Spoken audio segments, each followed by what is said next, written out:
Good morning student. Class 11th की 6 poem है बेटा हमारी। चंपा काले काले अक्षर नहीं चिन्हती हैं, जिनके लेखक हैं त्रिलोचन जी। सबसे पहले हमने जीवन परिचय और फर्स्ट पैराग्राफ की व्याख्या कर चुकी थी। अब सेकंड पैराग्राफ है हमारा। चंपा सुंदर की लड़की है, सुंदर गवाला है, गाय भैंस चराता है, रखता है। चंपा गोपायों को लेकर के चरवाई करने जाती है। सबसे पहले हम इसका प्रसंग लिखते हैं। प्रसंग में क्या लिखेंगे? सबसे पहले हम इसका प्रसंग लिखेंगे। प्रसंग में क्या लिखेंगे? प्रस्तुत पद्यांश हमारी हिंदी की पाठ्य पुस्तक आरूभाग 1 में संकलित थे। चंपा काले काले अक्षर नहीं चिन्हती है नामक कविता से ली गई हैं। इसमें इसके लेखक त्रिलोचन जी हैं। इन्होंने इन पंक्तियों में चंपा की शरारतों का वर्णन करते हुए कहा है कि यानी कि चंपा किस प्रकार से त्रिलोचन जी के साथ शरारतें कर रही हैं उसके बारे में बता रहे हैं। चंपा सुंदर की लड़की है। इसमें इसके कवि चंपा का परिचय देते भी कहते हैं कि चंपा सुंदर की लड़की है। चंपा गाय चराने वाले गवाले सुंदर की बेटी है। चंपा गाय चराने वाले गवाले सुंदर की बेटी है। यानी कि चंपा के पिताजी का नाम क्या है? सुंदर। वह उसकी बेटी है, लड़की है। सुंदर क्या है? गवाला है, जो गाय भैंस रखता है। सुंदर कौन है? एक गवाला है जो सुंदर गवाला है जो गाय भैंस चराने का कार्य करता है। सुंदर कौन है? एक गवाला है जो गाय भैंस चराता है। चंपा चौपायों को लेकर के, चौपाई क्या होते हैं? गाय भैंसों को लेकर के चंपा क्या करती है? सुबह अपनी गाय और भैंसों को लेकर के उन्हें चराने के लिए जाती है। चरवाही होता है चराने का को लेकर जाती है। चंपा अच्छी है। चंपा एक बहुत ही अच्छी लड़की भी है।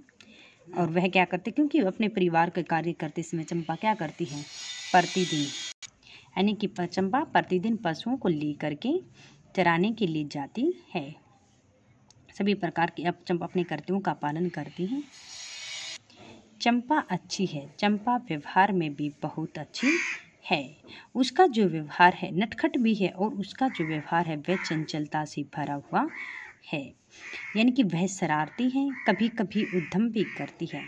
कभी चंपा क्या करते हैं? बहुत शरारती है और वह शरारतें भी करती रहती है। उसकी भोली भोली जो शरारतें हैं वो बहुत ही अच्छी भी लगती हैं। कभी कभी वह कलम चुरा लेती हैं। चंपा कभी जब त्रिलोचन जी लिख रही होती हैं उस समय कभी कभी वह क्या करते? उसकी कलम को चुरा करके भाग जाती है। जब उसे ये होता है कि जब वह अपनी कॉपी पेन को रख करके कहीं जाते हैं तो उसी समय चंपा क्या करती है? वह उसकी कलम को चुरा कर भाग जाती है। जैसे तैसे उसे ढूंढ कर जब लाता हूँ, जब त्रिलोचन जी अपनी कलम को जैसे तैसे ढूंढ कर लाता है उसी समय जब वह वापस आता है तो वह उसकी कागज़ को भी गायब कर देती है। चंपा फिर शरारत करते हुए क्या करती हैं? त्रिलोचन जी के कागज़ को भी गायब कर देती है जिस पर वो लिख रहे होते हैं। वह उसे बहुत परेशान करती है। परेशान फिर हो जाता है। फिर त्रिलोचन जी क्या होते हैं? फिर परेशान होते हैं। ये क्रियाएं कवि को बहुत परेशान कर सकती हैं, क्योंकि वह कभी कलम को कभी उसके कागज़ को, क्योंकि चंपा क्या है? निरक्षर चंपा है। निरक्षर यानी कि अनपढ़ है और उसके लिए इन चीज़ों का कोई भी महत्व नहीं है। वह हमेशा इन चीज़ों को शरारत मानकर, साधन मानकर इनके साथ खेलती रहती। उसे ये नहीं पता कि क्या ये किस कार्य के लिए आती हैं, जो लिख रहे होते हैं ये किस काम के आते हैं, क्योंकि उसके लिए क्या है? ये एक तरह के खिलौने होते हैं और वह इस तरह से खिलौने समझकर वह उन्हें छुपा देती है। इसके बाद में इसका प्रसंग विशेष लिखना है। विशेष में क्या लिखोगे? या काव्य सौंदर्य में लिखेंगे हम। सबसे पहले कवि ने चंपा की भोली शरारतों का स्वाभाविक चित्रण किया है। सेकंड, इसमें अनुप्रास पुनरुक्ति अलंकार भी हैं। इसमें खड़ी बोली है, इनकी भाषा सहज व सरल भी है। फोर्थ, प्रसाद गुण भी है। फिफ्थ, शांत रस है और छंदों का भी प्रयोग इसमें किया गया है। ये हमारा आ गया काव्य सौंदर्य। आप इसके क्वेश्चन आंसर करते हैं। इसमें जैसे फर्स्ट क्वेश्चन है हमारा, इसमें कवि का नाम क्या है? त्रिलोचन जी। कविता क्या थी इनकी? चंपा काले काले अक्षरे नहीं चिन्हती है। कवि ने चंपा की किस विशेषता का वर्णन किया है? कवि ने चंपा की भोली भाली शरारतों का स्वाभाविक चित्रण किया है जो वह त्रिलोचन जी के साथ कर रही है। चंपा का परिचय देते हुए कवि क्या कहता है? चंपा का परिचय देते हुए कवि कहता है कि चंपा गाय चराने वाले ग्वाले सुंदर की बेटी है। वह भी सुबह के समय में रोज पशुओं को चराने के लिए जाती है। चंपा का व्यवहार किन चीज़ों से भरा हुआ है? चंपा का व्यवहार वह नटखट है, चंचल है और वह शरारती भी है और उसकी भोली भाली शरारतें हैं। कभी तक वह जब त्रिलोचन जी अपनी कोई भी कविता, कहानी, निबंध आदि लिख रहे होते हैं तो उस समय वह उसकी कभी कलम को चुरा लेती है, कभी जिस कागज़ पर वह लिख रहे होते हैं उस कागज़ को चुरा करके वह भाग जाती है। यानी कि त्रिलोचन जी के साथ वह तरह तरह की शरारतें कर रही है। चंपा की क्रियाएं कवि को क्या करती हैं? चंपा की क्रियाएं कवि को बहुत परेशान करती हैं, क्योंकि कभी कभी क्या करते हैं, वह अब कलम को ढूंढने के लिए जाते हैं और वापस आते हैं तो वह उस कागज़ को उठा करके भाग जाती हैं और वह फिर कागज़ को उठाने के लिए जाते हैं तो वह कभी कलम को चुरा लेता है। इसी उसकी शरारतों से त्रिलोचन जी बहुत ज़्यादा परेशान भी हो चुके हैं। शिक्षा, चंपा के लिए किन चीज़ों का महत्व नहीं था? चंपा के लिए कागज़ और पेन का कोई भी महत्व नहीं था।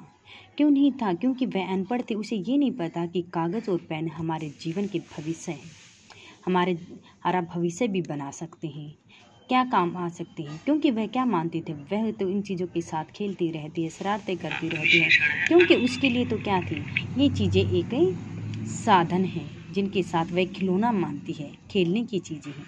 तो चंपा के लिए इन चीज़ों का कोई भी वास्तविकता महत्व नहीं है। प्रश्न हमारा, चंपा किन संबंधों को नहीं समझ पाती और क्यों? कि चंपा अक्षरों की ध्वनियों को नहीं समझ पाती है। जब त्रिलोचन जी पढ़ रहे होते हैं और उन काले काले शब्दों में से तरह तरह की ध्वनियाँ उत्पन्न हो रही होती हैं तो उस समय वह नहीं समझ पाती, क्योंकि उसके लिए तो सभी अक्षर एक समान होते हैं, सभी उसको काले ही काले अक्षर दिखाई देती हैं, क्योंकि वह अनपढ़ वह नहीं चाहते और वह वहाँ खड़ी होकर के ये सुनती रहती है, आश्चर्यचकित हैरान होती रहती है कि त्रिलोचन जी किस प्रकार से इन काले काले अक्षरों में से तरह तरह की ध्वनियाँ निकालती रहती हैं। इसी कारण कि चंपा पढ़ी लिखी नहीं है, इसलिए वह इन अक्षरों से निकलने वाली ध्वनियों के संबंधों को नहीं समझ पाती है। चंपा का संक्षिप्त परिचय दीजिए। चंपा सुंदर की बेटी है। सुंदर एक ग्वाला है जिसकी वह बेटी है। चंपा प्रतिदिन क्या करती है, प्रतिदिन गाय भैंसों को चराने के लिए उसका व्यवहार भी बहुत ही अच्छा है। चंपा पढ़ी लिखी नहीं है और नहीं पढ़ना लिखना उसे अच्छा लगता है। कवि के कहने पर भी उसे पढ़ना लिखना अच्छा नहीं लगता है। चंपा का व्यवहार कैसा है? चंपा एक नटखट शरारती लड़की है। वह कभी त्रिलोचन जी के कागज़ को चुरा करके भाग जाती है तो कभी कलम को चुरा करके भाग जाती है और वह कहीं छुपा देती है। ये जब वह त्रिलोचन जी जैसे कागज़ को ढूंढ कर लाते हैं तो कभी कलम को छुपा देती, उसको ढूंढ कर लाते हैं तो वह उसके कागज़ को छुपी। वह बहुत ही भोली भाली है, ऐसी शरारतें करती रहती है, क्योंकि उसे ये नहीं पता होता कि इनका क्या महत्व, क्यों लिख रहे हैं। यदि चंपा पढ़ी लिखी होती तो कवि से कैसे बातें करती? यदि चंपा पढ़ी लिखी होती तो उसका व्यवहार भी अच्छा होता और उसके मन में त्रिलोचन जी के प्रति किसी प्रकार की कोई आश्चर्य हैरानी न होती। जब वह इन काले काले शब्दों को पढ़ रहे होते हैं तो वह समझ पाते कि इन शब्दों के अंदर से किस प्रकार की तरह तरह की ध्वनियाँ निकलती हैं। उसे ज्ञान प्राप्त करने की कोशिश करती वह उनसे, लेकिन पढ़ी लिखी न होने के कारण वह उसके हृदय में पढ़ लिख कर पलायन करने वाली बातें शायद ही नहीं आती और वह इनको एक मजाक समझती हैं। आज प्रतिस्पर्धा के युग में व्यक्ति को आर्थिक स्तर पर संपन्न करने के लिए हमें रोजगार के अवसरों को पाने के लिए अपने घर को भी छोड़कर जाना पड़ सकता है। लेकिन जब उसे ये बात कहते हैं कि पढ़ने लिखने के बाद कहीं दूर जाना पड़ता है तो वह इन स्थितियों को समझती नहीं, तो वह सोचते कि पढ़ना लिखना व्यक्ति के लिए अच्छा नहीं है, इसलिए वह पढ़ने लिखने को अच्छा नहीं मानती है। चंपा काले काले अक्षर नहीं चिन्हती है कि रचयिता कौन है? त्रिलोचन जी। चंपा कौन है? एक सुंदर की बेटी है। चंपा कहाँ तक पढ़ी लिखी है? अशिक्षित है, मुझे पढ़ना लिखना तो आता ही नहीं है। कवि को पढ़ता देख चंपा कैसे सुना करती है? जब कवि त्रिलोचन जी अपनी किताबों को पढ़ रही होते हैं तो वह उसके पास में आकर चुपचाप उन शब्दों को सुना करती है। चंपा किसकी बेटी है? चंपा सुंदर की बेटी है, ग्वाला है जो। चंपा के पिता का क्या नाम था? चंपा के पिता का नाम सुंदर था और वह क्या काम करता था? ग्वाला था, गाय भैंसों को चराने का वह कार्य करता था। चंपा क्या काम करती थी? चरवाही। क्या काम करती थी? वह भी गाय भैंसों को चराने के लिए जाती थी प्रतिदिन। चंपा क्या छिपा देती थी? चंपा त्रिलोचन जी की कभी कलम को कभी उसके कागज को छुपा देती थी। ऐसी तरह तरह की शरारतें भी वह उसी करती रहती थी। तो इस लेसन की हमारी गद्यांश के question answer right plus learn.